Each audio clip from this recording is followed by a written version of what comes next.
We will present Srimati Rupjyoti Oja's lecture demonstration on a brief discussion on the Bhakti Rasa in Borgate. Srimati Oja trained in Lokagit under Jogesh Chandra Bharali, in Borgate under Sri Doyal Chandra Khutradhar, Sri Guru Oja, Sri Golab Bayan, Sri Nilakantha Khutradhar, Sri Narahari Burha Bhagat, and Sri Hariram Bayan. In modern songs, bhajans and jikirs under Sri Jiten Dev, Sri Jagga Bejburwa, and Sri Rekubuddin Ahmed. Hindustani music under Sri Narendra Natha Sinha, Srimati Mandira Lahiri, and Sri Birendra Nath Phukon. Srimati Oja is an All India Radio Guwahati approved artist, and she has performed across the country and abroad. She is also a Sangeet Nipun in Hindustani music. Srimati Oja, in addition to being a renowned singer, is also a social and cultural activist with a passion for women's empowerment and a retired government official. In today's lecture demonstration, Srimati Oja will speak about Bhakti Rasa in Borgate. On to you, ma'am. I take this opportunity to express my sincere gratitude to the organizers for the invitation to deliver a lecture demonstration on the topic Bhakti Rasa in Borgate, and I am happy to be a part of Satriya Sangeet Samaroh. Bhakti or devotion, which is the key component of any devotional form of music, is also at the core of the 500-year-old tradition and heritage of Assam, Borgate. My association with learning, practicing, performing, and teaching Borgate has been a 5 decades long ongoing journey. I will now begin my lecture demonstration on Bhakti Rasa in Borgate, and I am accompanied today by Mr. Prasanna Borua on flute, Mr. Giren Kolita on khol, and Mr. Madhav Pathak on tal.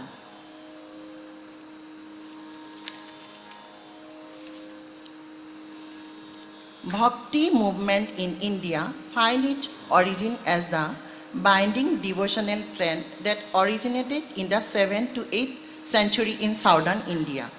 In its essence, the idea of the Bhakti movement was the devotion to God, which was to serve as a collective effort to bring different sections of the society together. Although the movement finds its roots in the place of origin to be Tamil Nadu, it soon spread over the other regions of the subcontinent. The Assamese Ekhoram Nam Dharma Vaishnavite tradition was pioneered by the great saint, poet, philosopher Srimanta Sankardeva 1449 to 1569 AD and his disciple Sri Sri Madhav Deva 1489 to 1596 AD. Poetry and music are the two predominant modes of expression of the Bhakti movement, and in Assam, Borgate is one of the most ancient musical heritage emanating from the Vaishnavite tradition. They have been preserved as a treasure by the 500-year-old Satra tradition of Assam. Borgate, Bor means big or great, and Git means song. Eminent scholar Dr. Banikanta Kakoti defined the Borgate as noble numbers, while another eminent scholar, Kaliram Medhi, had called Borgate as celestial songs or holy songs. These songs are written in a language called Brajavali. With respect to melody, rhythm, and depth in lyrical beauty, they have a unique significance. They are much different from Hindustani or Carnatic classical music. It has been conferred as the classical music of Assam. Borgates are having their own system of ragas and talas devised by Shankardeva and Madhavdeva themselves. Borgate, however, was not the terminology used by its creators, Sri Srimanta Sankardeva and Sri Sri Madhavdeva. Rather, it was their followers who, on the basis of concept, language, and principal contextual meaning rendered by this great composition, termed them collectively as Borgate. The major focus of Borgate is the underlying devotion and love for Lord Sri Krishna. The love of the gopis for the Lord is the prime form of bhakti and devotion for the Lord. This is one of the cornerstones of Borgate. The praise and admiration bestowed to Lord Krishna, it is essential for all to be a part of the Shravana, Smarana and Kirtana of the Lord. The result of these sessions about the might and love for the Lord will lead to the development of devotion for the Lord. Borgit can be described as the culmination of the three major facets, namely music, literature, and devotion for Lord Krishna. As the underlying theme of Borgits is devotion and bhakti rasa, it is evident clearly in a majority of cases. However, in some of the Borgits, this is not distinct, rather has a trace presence as an undercurrent behind the main thematic representation. Along with bhakti rasa, karuna and viraha rasa, Vatsala and Daisya Bhava also manifest in Borgit. Surrendering at the feet of Sri Krishna and Lord Rama is a predominant theme in the lyrics of Borgit. One can say that the uses of Brajavali in the lyrics add to the beauty of the songs. It was a conscious attempt to not use Sanskrit that was limited to the elite class, but to use a language which can be understood by the common masses. Bhakti. It is considered that among the Jnana Marg, that is intellectual path of devotion, Karma Marg, that is path of rightful action, and Bhakti Marg, that is emotional path of devotion, Bhakti Marg is the superior most way to reach God. The term Bhakti is derived from the Sanskrit root bhaj, which means to divide or share. In the religious prayer, Bhakti denotes an attitude of devotion on the part of a worshipper to a personal God. In such an atmosphere, devotees are linked with their God and with one another by a bond of shared love. Bhakti is meant to provide such a space where the co-devotees share their devotion through all their senses. As opposed to Western theories on emotions, the Indian aesthetic theory of bhava and rasa is described by Bharat Muni in Naitya Shastra is quite elaborate. In Naitya, 8 rasas are recognized, namely Sringara, Haisya, Karuna, Rudra, Veera, Bhayanaka, Vibhacha and Adbhuta. Rasa is described as the cumulative result of Vibhava, that is stimulus, Anubhava, that is involuntary reaction, and Bhavisari Bhava, that is voluntary reaction. Abhinava Gupta in the 11th century, however, added a 9th rasa called the Santa rasa to the list. Santa in layman language means peace or tranquility, and it gradually began to be associated as the rasa for the bhakti bhava. In Borgit, many bhavas are seen through in the themes. In the compositions of Borgit by Srimanta Sankardeva exhibit the elemental signs of devotional prayers, guidance, Krishna's Leela, etc. With respect to Madhavdeva's Borgit, there is mention of 6 rasas in the Charitaputis, that is biographies of the saints Viraha, Virakti, Chor, Chaturi, Leela, Paramartha. In Sankadeva's Borgit, Daisya Bhakti, that is servant master love, remained the predominant sentiment, while in Madhavdeva's Borgit, Vatsala Bhakti Bhava, that is mother-child love or parental love, is mainly seen. However, Borgit's main rasa is bhakti, and these bhavas of Vatsala, Daisya, Viraha or Karuna are ultimately only ways to reach the bhakti. Demonstration.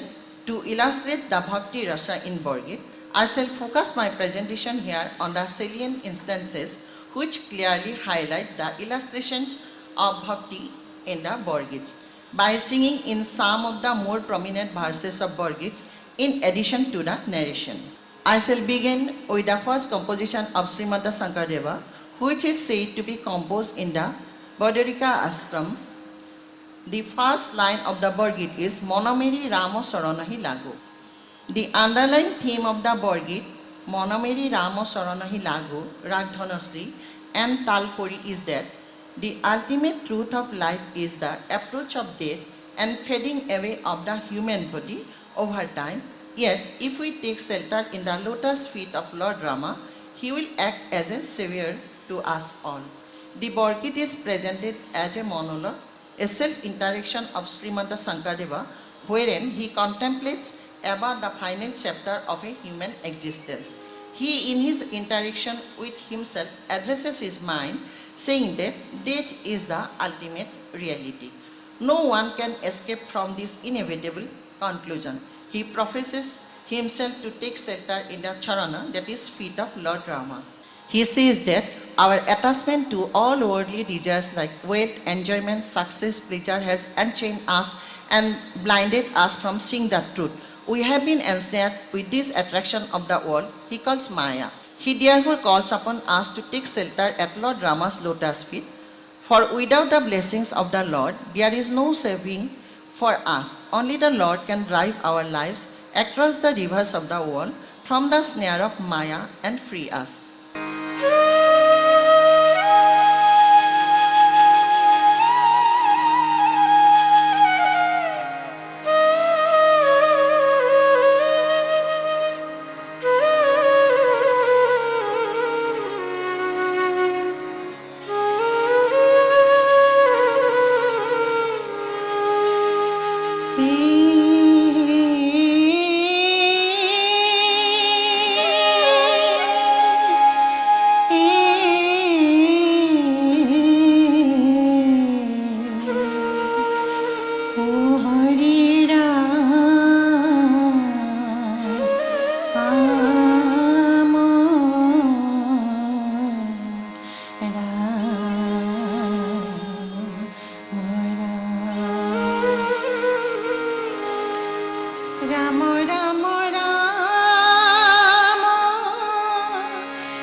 I am going to present the Borgit Nahi Nahi Ramoya Bine. In the Borgit Nahi Nahi Ramoya Bine, Rag Gauri Tal Bikham, Srimanta Sankardeva addresses the fickle human mind to relinquish attraction to the world's many materialistic possessions and leave it all behind to find peace and harmony in the divine presence of the Lord. He further clarifies that through actions of pilgrimage, fasting, chanting, rituals, ceremonies, and yoga is not the way to find peace and free oneself from the illusions of the world. In conclusion, Sankardeva, calling himself a servant of Lord Krishna, and begs everyone to forego all blind attachments and find their rightful place in the love and shelter of the Lord and to sing in his glory. Nahi nahi ramaya bine tapatara ui. Paramananda padamakaranda evamana mui. Nahi nahi ramaya bine tapatara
Now, I am going to perform next Borgit, Anande Govinde by Brindavane Benu. In this Borgit, Srimanta Sankardeva draws a picture of Lord Krishna. His majestic and prolific presence is being talked about. The portrayal of the Lord in action while he is in the company of his friends and grazing cattle on the banks of the river Yamuna draws an image of pristine beauty. The majestic posture of the Lord playing his flute, his immeasurable beauty, and his picturesque ornamentation with cloths laden with jewels, etc., is being depicted here. Srimanta Sankardeva, while imagining the essence of Lord Krishna in his mind, wishes to be able to be in the presence of the Lord at his feet and in his grace and love.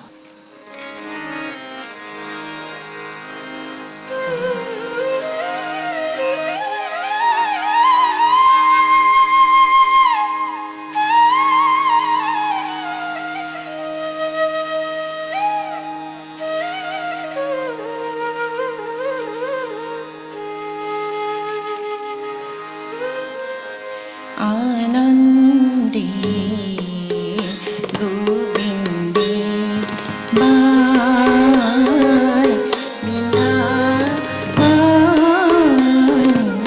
Benu.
Mudhupuri Rahalo Muraru.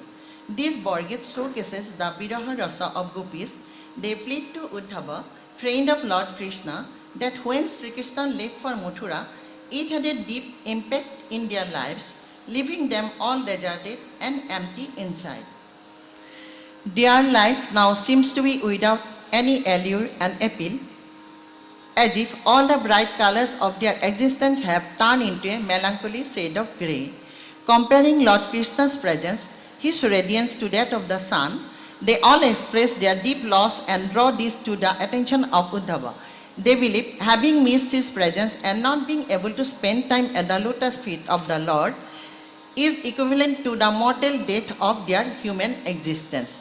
These sites, which used to be filled with Lord Krishna's presence in the banks of the river Yamuna, Govardhana Parvat and Vrindavan, which resonated with his vibrant energy, now brings a deep burning sensation of emptiness in their hearts, tell the gopis to Uddhava. They all feel like orphans now that Lord Krishna is not amongst them. While reciting this to Uddhava, they reach a state of prime devotion, and their empathy and love for their Lord brings tears of love and joy into their eyes. In this manner, Srimanta Sankaradeva praises the love and devotion, the Krishna Bhakti of the gopis in this Borgit.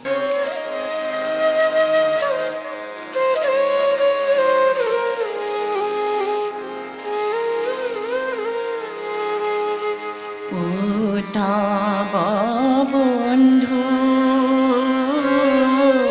Madhupuri Rahalam Raru Uddhava Bandhu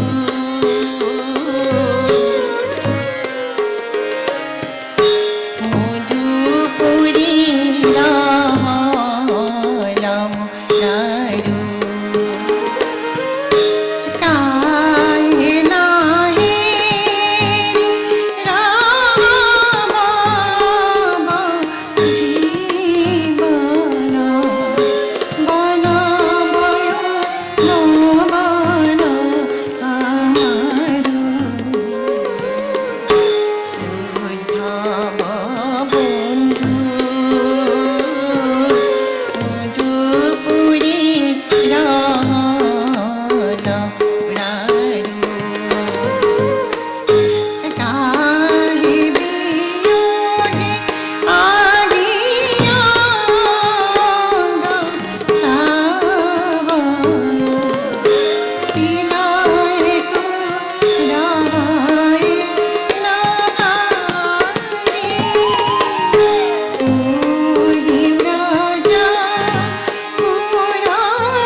In Madhavdeva's Borgit, more than the Brajavali language, the effect of the Kamrupi dialect is seen more prominently. I will now discuss the Bhakti Rasa in the composition specific to Sri Madhavdeva and will proceed in the same manner as earlier, both singing and narrating.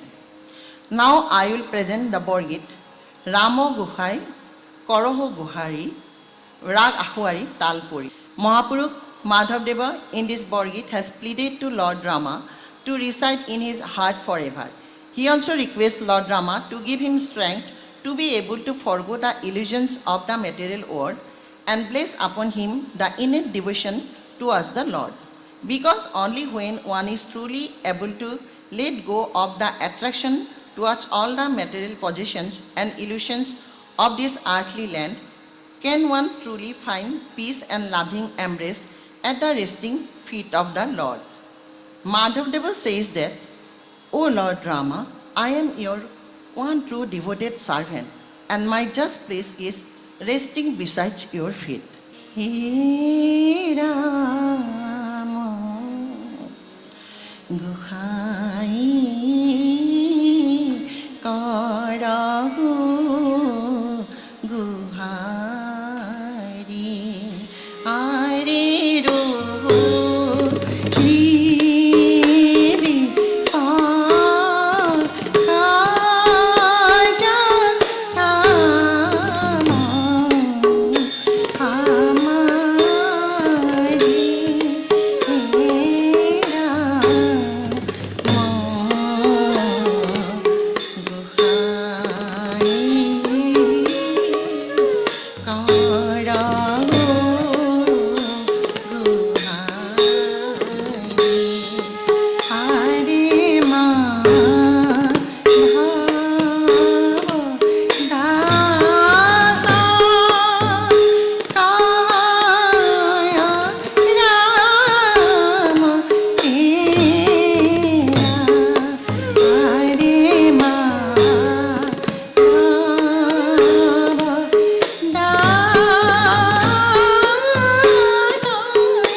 Some examples of different bhavas in verses in the compositions of Sri Madhavdeva.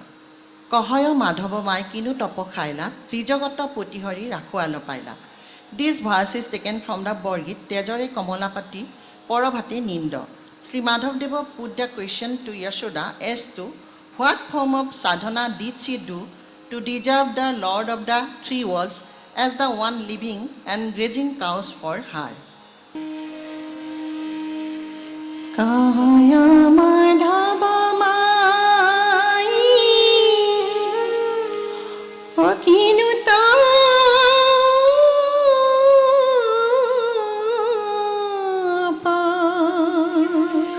Kaila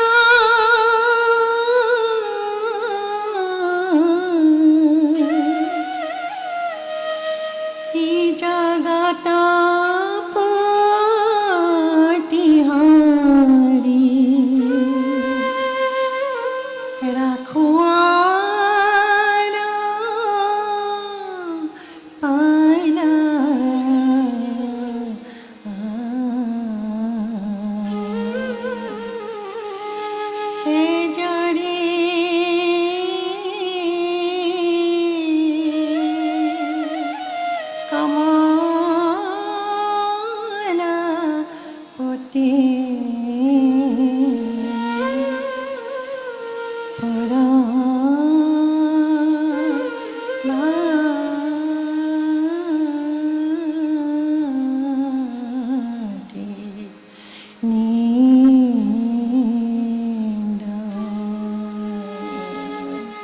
Next example is Shamaganu bine jibonera kiba kajo biraha onala jale hridayara majo. This verse is taken from the Borgit Alomoy Kikohobo Dukho depicts biraha rasa, which is another form of bhakti rasa. Oh, listen, how do I express my lament? Without my Krishna's moon-like face, my soul agitates in despair. The situation arises when Lord Krishna departs from Gokul, leaving Nanda, Yashoda, and the Gopinis, and they exhibit the feelings of viraha, a deep sense of forlorn, and want for his presence. শ্যামকান বিনে জীবনের কি বা কাজ বিরহ নানা জলে হৃদয় মাঝ আলোময় কি কাব দুঃখ পরাণা নিকরে দেখিয়া সন্ধ্যা মুখ The next Borgit I am going to perform is Herohu Mai Mudhura Ranga Bonai. In this Borgit, a Gopini recounts to another how Lord Krishna is well presentable and well dressed even when he is out with the cows, letting them graze. They discuss about the beauty and splendor of Lord Sri Krishna, his magnificence is compared to that of the sight of prose of the full moon. His eyes are even beautiful than that of the petals of the lotus flower. And Sri Madhavdeva says that this Lord is ever responsible for the elimination of the fear, pain, and sufferings of his devotees. হিরোমাই মধুর রঙ্গা বনাই ওয়ারি যমুনা কুলিনা বাণী সুরভি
In some Borgits, Sri Mahapurush Madhavdeva has presented a vivid description of Lord Krishna's essence, mainly highlighting in a manner to present his lila, his playful banters, even if the Lord Krishna is engaged in the act of grazing cattle, or even if he is dancing, the fact that he is the Almighty Lord, the one true Savior of mankind, find its way to being established through the medium of Borgit.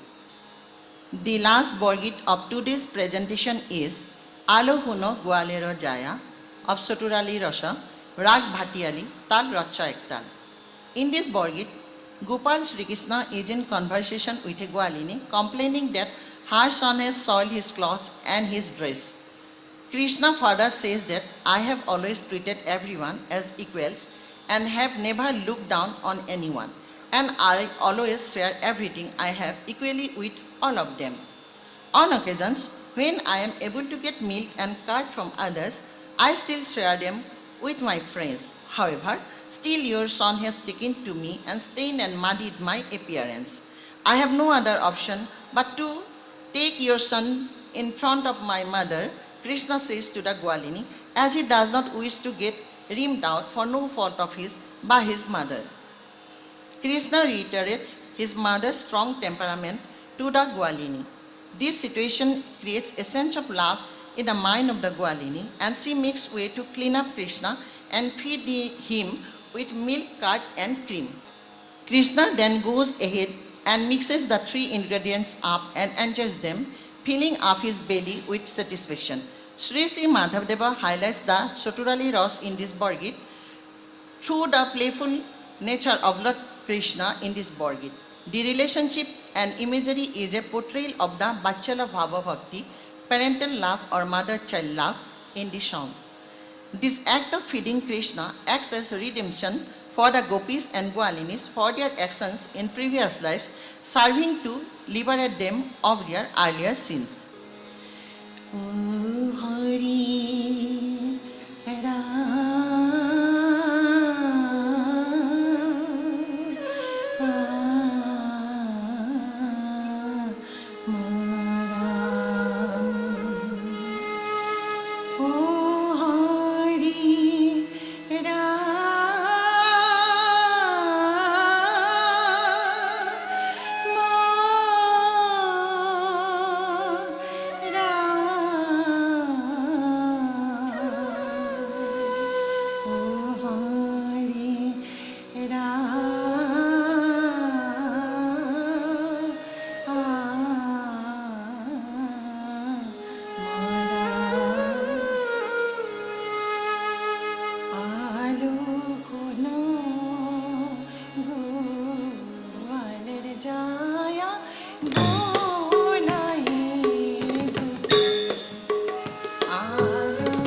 conclusion, we saw how the bhavas come into fruition through different relationship between the devotee and the devoted, that of a master and slave in Daisya Bhava, of friends in Saikha Bhava, and sometimes that of a parent and a child in Vatsala Bhava. However, the manifestation of the bhavas or emotions does not happen only through the lyrics, but also through the musicality of the songs. For example, in Monomeri Rama Saranahi Lagu by Shankardeva, the Vilambita laya combined with the gliding of one note towards another creates an effect of pathos suited to the devout appeal of surrender in the song. Whereas in Alo Huna by Madhavdeva, the faster rhythm and tempo of Racha Ektal facilitates a playful arrangement of the composition, which creates a musical space for the livelier images of the Chaturali or child Krishna. Thus, we can say that the lyrics and the musicality conjoin with the embedded emotions of the devotee to manifest the prime rasa in Borgit, that is rasa of bhakti. Today's musical presentation was an attempt to demonstrate these varying sets of bhavas of bhakti rasa that is present in the repertoire of Borgit, written and composed by the great maestros Srimanta Shankardeva and Sri Sri Madhavdeva. Namaskar. Thank you. With this, we conclude lecture and demonstration sessions of 13th Hotriya Sangeet Samaroh. We will reconvene with beautiful performances scheduled for the evening at 6:30 p.m., including Borgit by Upen Gayon, Khol recital by Amol Borua, Borgit by Borokha Khonikar and Mrinmoy Setia, Khol Mridanga recital by Parag Hoikya, Papu Neuk and Horakanta Borua, Borgit by Nivedita Gayon, and finally another Borgit by Bobita Oja, Binita Das and Papuri Das. I would now request Project Director Hotriya Kendra Guwahati, Shri Ratan Hajorika, to kindly offer the vote of thanks.